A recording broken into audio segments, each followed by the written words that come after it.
We begin with a meeting of two strongman leaders and an effort to reset their relationship. Turkish President Recep Tayyip Erdogan is in St. Petersburg rekindling ties with Russia. Those ties have been very strained since the downing of a Russian jet over Syria in November last year. That, of course, provoked a furious response from Russian President Vladimir Putin. But after months of tension and tough talk that at times got intensely personal, the mood today was conciliatory. Senior international correspondent Matthew Chance is in St. Petersburg, while senior international correspondent Arwa Damon is following the story for us from Istanbul. Great to have you both with us. Matthew, first to you. President Putin, of course, spoke about how the relationship had degraded after Turkey shot down that Russian fighter jet. But today they were talking very much about a renewal of that relationship.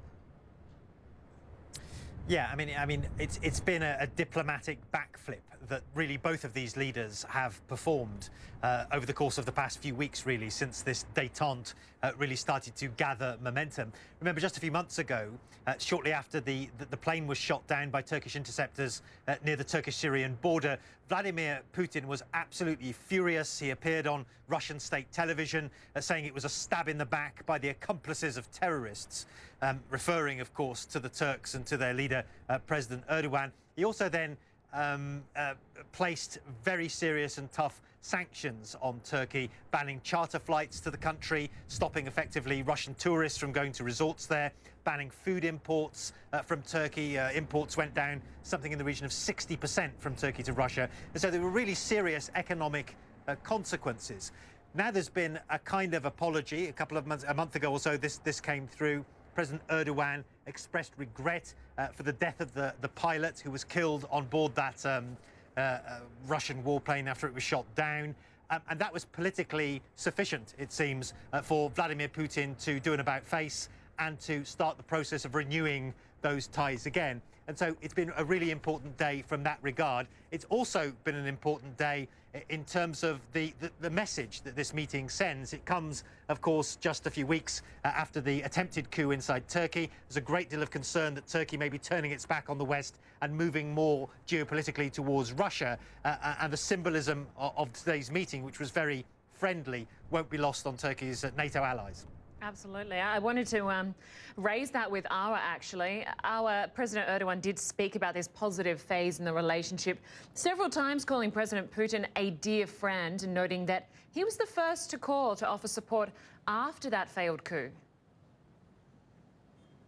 And that is something, Lynda, that has really resonated with the president and also with a good sector of the population who do feel as if since this failed coup attempt took place, the West, the United States, Europe has been focusing all too much on criticizing Turkey's actions, these widespread detentions of individuals suspected of being linked to the coup, others who have been suspended from their various jobs, as opposed to actually supporting or appreciating what it is that Turkey is currently going through. And then they look at Russia.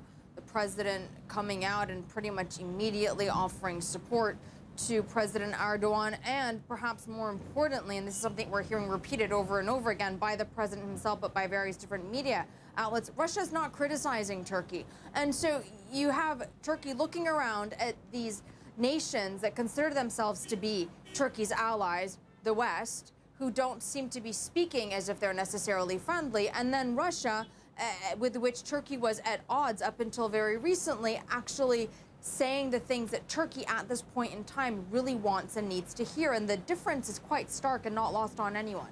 Yeah, it certainly isn't. And just back to Matthew, you mentioned some of the sanctions that were placed on Turkey in the wake of that downing of the jet. Just tell us about the renewed trade talks that they've both been speaking about. Yeah, there were no deals done today. This was more an opportunity for the two leaders to publicly show that there was a real détente underway, that they were really kind of had put the bitterness of the past 8 months behind them. But already there have been talks underway and some measures already implemented, lifting the ban, for instance, on Turkish workers, lifting the embargo on foodstuffs coming from Turkey. That's a discussion that still has to be had. But it was spelled out by Vladimir Putin today, the Russian president, that was his intention, to make sure that trade relationship turned, in his words, back to pre-crisis levels. There were also the much more serious, much more lucrative from a Russian point of view, infrastructure projects that were already in the offing before the shoot down of the Russian plane and are now back on the table again. First and foremost, the Turk Stream pipeline. This is a major project to carry Russian natural gas through Turkey to customers in Europe, southern Europe in particular. It's a multi-billion-dollar project, obviously, and very lucrative for both countries. That's now going to be restarted again, potentially. Also a project to build Turkey's first nuclear reactor using Russian know-how and Russian technology is something that will be back on the table again.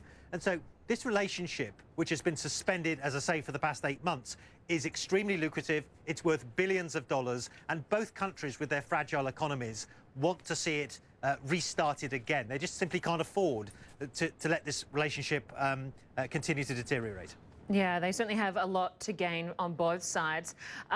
Just to Arwa, they do oppose, when it comes to Syria, they are quite on opposite sides of the war. Any chance they will find some common ground when it comes to fighting terrorism there?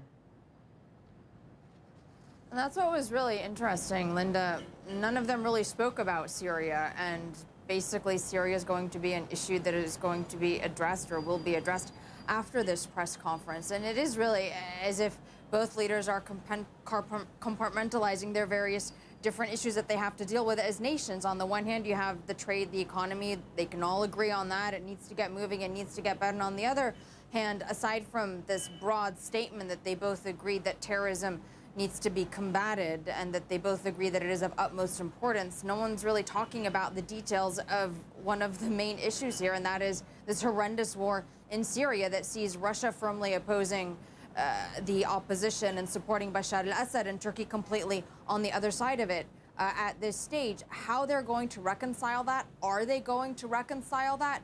We don't really know, and it's very difficult to see how they would, because both countries can't really walk back their positions given how polarized those two players that they're backing are within the Syrian battlefield. And of course, as we know only too well by now, the cost to the civilian population, the ongoing cost, is truly astronomical, beyond anything that most of us have actually seen. Yeah, it certainly is. Arwa Damon for us in Istanbul, Matthew Chance for us in Moscow. Great to have you both with us. Thank you.